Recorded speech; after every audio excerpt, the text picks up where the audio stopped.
ನಮಸ್ಕಾರ. ಒಂದು ಡಾಕ್ಯುಮೆಂಟ್ ಪ್ರಕಾರ ಇಡೀ ಜಗತ್ತು ನಾಶದ ಅಂಚಿನಲ್ಲಿದೆ.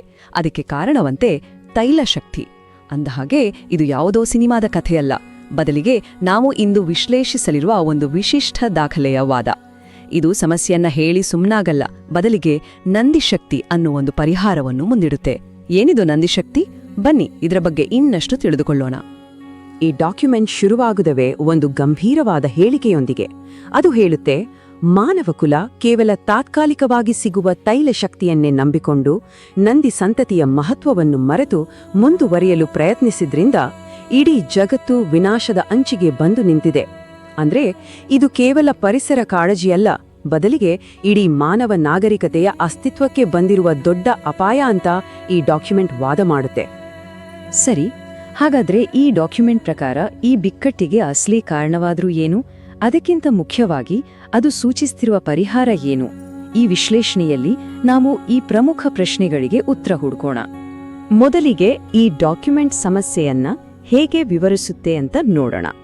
ಇದರ ಪ್ರಕಾರ ನಮ್ಮೆಲ್ಲ ಸಮಸ್ಯೆಗಳ ಮೂಲ ತೈಲಶಕ್ತಿಯ ಮೇಲಿನ ನಮ್ಮ ಸಂಪೂರ್ಣ ಅವಲಂಬನೆ.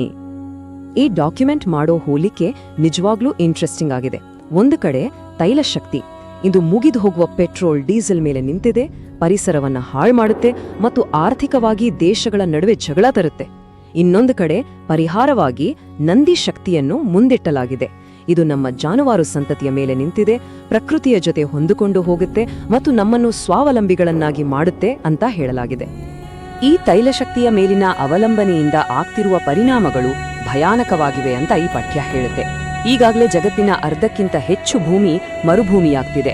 ನಾವು ತಿನ್ನೋ ಆಹಾರ, ಕುಡಿಯುವ ನೀರು, ಉಸಿರಾಡುವ ಗಾಳಿ ಎಲ್ಲವೂ ವಿಷ ಆಗ್ತಿದೆ. ಅಷ್ಟೇ ಅಲ್ಲ, ದೊಡ್ಡ ದೊಡ್ಡ ದೇಶಗಳ ನಡುವೆ ಯುದ್ಧ ಶುರುವಾಗೋ ಅಪಾಯ ಕೂಡ ಹೆಚ್ಚಾಗಿದೆ ಅಂತ ಈ ಡಾಕ್ಯುಮೆಂಟ್ ಎಚ್ಚರಿಸುತ್ತೆ. ಸರಿ, ಸಮಸ್ಯೆ ಬಗ್ಗೆ ಗೊತ್ತಾಯ್ತು. ಈಗ ಈ ಡಾಕ್ಯುಮೆಂಟ್ ನೀಡುವ ಏಕೈಕ ಪರಿಹಾರದತ್ತ ಗಮನ ಕೊಡೋಣ. ಅದೇ ನಂದಿಶಕ್ತಿ. ಹಾಗಾದ್ರೆ ಏನಿದು ನಂದಿಶಕ್ತಿ? ಸಿಂಪಲ್ ಆಗಿ ಹೇಳೋದಾದ್ರೆ, ನಮ್ಮ ಜಾನುವಾರುಗಳಿಂದ ಅಂದ್ರೆ ಹಸು ಎತ್ತುಗಳಿಂದ ಸಿಗೋ ಒಟ್ಟು ಎನರ್ಜಿ ಮತ್ತು ಎಕನಾಮಿಕ್ ಪವರ್. ಪೆಟ್ರೋಲ್ ಡೀಸೆಲ್ಗೆ ಇದೊಂದೇ ನ್ಯಾಚುರಲ್ ಆಲ್ಟರ್ನೇಟಿವ್ ಅಂತ ಈ ಡಾಕ್ಯುಮೆಂಟ್ ಪ್ರತಿಪಾದಿಸುತ್ತೆ. ಇದು ಬರೀ ಮಾತಲ್ಲ, ಈ ನಂದಿ ಶಕ್ತಿಯಿಂದ ಏನೆಲ್ಲ ಉತ್ಪಾದಿಸಬಹುದು ಅಂತ ಒಂದು ಲಿಸ್ಟ್ ಕೂಡ ಇದೆ. ನಂದಿ ಎಲೆಕ್ಟ್ರಿಸಿಟಿ, ನಂದಿ ಗ್ಯಾಸ್, ನಂದಿ ಗೊಬ್ಬರಗಳು, ನಂದಿ ಆಹಾರ, ಅಷ್ಟೇ ಅಲ್ಲದೆ ನಂದಿ ಆರೋಗ್ಯ ವರ್ಧಕಗಳು. ಅಂದ್ರೆ ಇದೊಂದು ಕಂಪ್ಲೀಟ್ ಇಕಾನಮಿ ಮಾಡೆಲ್ ಇದ್ದ ಹಾಗೆ. ಈ ದೊಡ್ಡ ಬದಲಾವಣೆಯನ್ನ ಜಾರಿಗೆ ತರಲು ಒಂದು ಸಂಘಟನೆ ಬೇಕಲ್ವಾ? ಅದನ್ನೂ ಸಹ ಈ ಡಾಕ್ಯುಮೆಂಟ್ ಪ್ರಸ್ತಾಪಿಸುತ್ತೆ. ಅದರ ಹೆಸರು ನಂದಿ ಸೇನೆ. ನಂದಿ ಸೇನೆ ಅನ್ನೋ ಈ ಐಡಿಯಾ ಮಣ್ಣುಳಿಸಿ ಮತ್ತು ನಂದಿ ಕೂಗು ಅಭಿಯಾನಗಳಿಂದ ಸ್ಫೂರ್ತಿ ಪಡೆದಿದೆಯಂತೆ. ಅಂದ್ರೆ ಮಣ್ಣಿನ ಆರೋಗ್ಯ, ನಮ್ಮ ಹಳೆ ಕೃಷಿ ಪದ್ಧತಿಗಳು, ಎಲ್ಲದರ ಪ್ರಭಾವ ಇದರ ಮೇಲಿದೆ ಅನ್ನೋದು ಸ್ಪಷ್ಟವಾಗುತ್ತೆ. ಈ ಸಂಘಟನೆಯ ಮುಖ್ಯ ಗುರಿ ತುಂಬಾನೇ ಸ್ಪಷ್ಟವಾಗಿದೆ. ನಂದಿ ಸಂತತಿಯನ್ನು ಹೆಚ್ಚಿಸಿ ರಾಷ್ಟ್ರವನ್ನು ಮರುನಿರ್ಮಾಣ ಮಾಡುವುದು. ಇಲ್ಲಿ ಗಮನಿಸಿ, ಜಾನುವಾರುಗಳ ಸಂಖ್ಯೆಯನ್ನು ನೇರವಾಗಿ ದೇಶ ಕಟ್ಟುವ ಕೆಲಸಕ್ಕೆ ಹೋಲಿಸಲಾಗಿದೆ.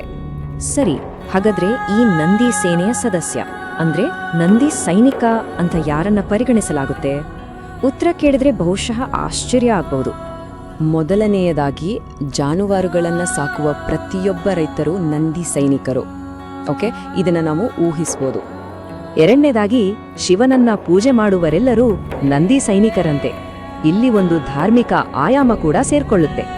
ಮತ್ತು ಕೊನೆಯದಾಗಿ ಕೇಳಿ, ಆಹಾರ ತಿನ್ನುವ ಪ್ರತಿಯೊಬ್ಬರು ನಂದಿ ಸೈನಿಕರೇ ಅಂತೆ. ಯಾಕಂದ್ರೆ ಜಾನುವಾರುಗಳು ಭೂಮಿಯನ್ನ ಉತ್ತು ಫಲವತ್ತಾಗಿ ಮಾಡಿದ್ರೆ ತಾನೇ ನಮ್ಗೆಲ್ಲ ಊಟ ಸಿಗೋದು. ಇದು ಇದರ ಹಿಂದಿನ ತರ್ಕ. ಈ ದೊಡ್ಡ ಗುರಿಯನ್ನ ಮುಟ್ಟೋಕೆ ಸಮಾಜದಲ್ಲಿರೋ ಬೇರೆ ಬೇರೆ ಜನರಿಗೆ ಏನೆಲ್ಲ ಜವಾಬ್ದಾರಿ ಇದೆ ಅಂತಾನೂ ಈ ಡಾಕ್ಯುಮೆಂಟ್ ಒಂದು ಪ್ಲಾನ್ ಕೊಡುತ್ತೆ. ಇದೊಂದು 5 ಅಂಶಗಳ ಯೋಜನೆ. ನೋಡಿ, ಪೂಜಾರಿಗಳು ನಂದಿ ಪರ ಇರೋ ರಾಜಕಾರಣಿಗಳಿಗೆ ವೋಟ್ ಹಾಕಿ ಅಂತ ಜನರಿಗೆ ಹೇಳಬೇಕು. ರಾಜಕಾರಣಿಗಳು ನಂದಿ ಶಕ್ತಿಯ ಬಗ್ಗೆ ಜನರಿಗೆ ತಿಳಿಸಿ ಚುನಾವಣೆ ಗೆಲ್ಬೇಕು. ಉದ್ಯಮಿಗಳು ನಂದಿ ಆಧಾರಿತ ಇಂಡಸ್ಟ್ರಿಗಳಲ್ಲಿ ಹೂಡಿಕೆ ಮಾಡಬೇಕು. ರೈತರು ತಮ್ಮ ನಂದಿ ವೋಟ್ ಅನ್ನೋ ಒಂದೇ ಶಕ್ತಿಯಾಗಿ ಮಾಡಿ ತಮಗೆ ಬೇಕಾದ ನಾಯಕರನ್ನ ಆರಿಸಬೇಕು. ಕೊನೆಯದಾಗಿ, ಸಾಮಾನ್ಯ ಜನರು ತಮ್ಮ ಭವಿಷ್ಯಕ್ಕಾಗಿ ನಂದಿಗಾಗಿ ವೋಟ್ ಹಾಕ್ತೀವಿ ಅಂತ ಪ್ರತಿಜ್ಞೆ ಮಾಡ್ಬೇಕಂತೆ.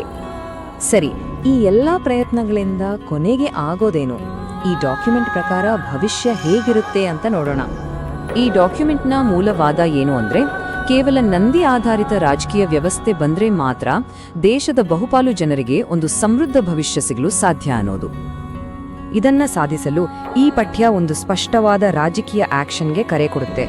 ಯಾವ ನಾಯಕರು ನಂದಿ ಆಧಾರಿತ ಆರ್ಥಿಕತೆಗೆ ಸಪೋರ್ಟ್ ಮಾಡುವ ಕಾನೂನುಗಳನ್ನು ತರ್ತೇವೆ ಅಂತ ಭರವಸೆ ಕೊಡ್ತಾರೋ ಅವರನ್ನೇ ಆರಿಸಿ ಅಂತ ಜನರಲ್ಲಿ ಜಾಗೃತಿ ಮೂಡಿಸಬೇಕು ಅಂತ ಇದು ಒತ್ತಿ ಹೇಳುತ್ತೆ. ಕೊನೆಯಲ್ಲಿ ಈ ಇಡೀ ವಿಶ್ಲೇಷಣೆ ನಮ್ಮ ಮುಂದೆ ಒಂದು ದೊಡ್ಡ ಪ್ರಶ್ನೆಯನ್ನ ನಿಲ್ಲಿಸುತ್ತೆ. ನಮ್ಮ ಪ್ರಾಚೀನ ಸಂಪ್ರದಾಯಗಳು ಭವಿಷ್ಯದ ರಾಜಕೀಯಕ್ಕೆ ದಾರಿ ತೋರಿಸಬಲ್ವೇ? ಈ ಪ್ರಶ್ನೆಯೊಂದಿಗೆ ಈ ಚರ್ಚೆಯನ್ನ ಮುಗಿಸೋಣ. ಯೋಚನೆ ಮಾಡಬೇಕಾದ ವಿಷಯ ಅಲ್ವಾ?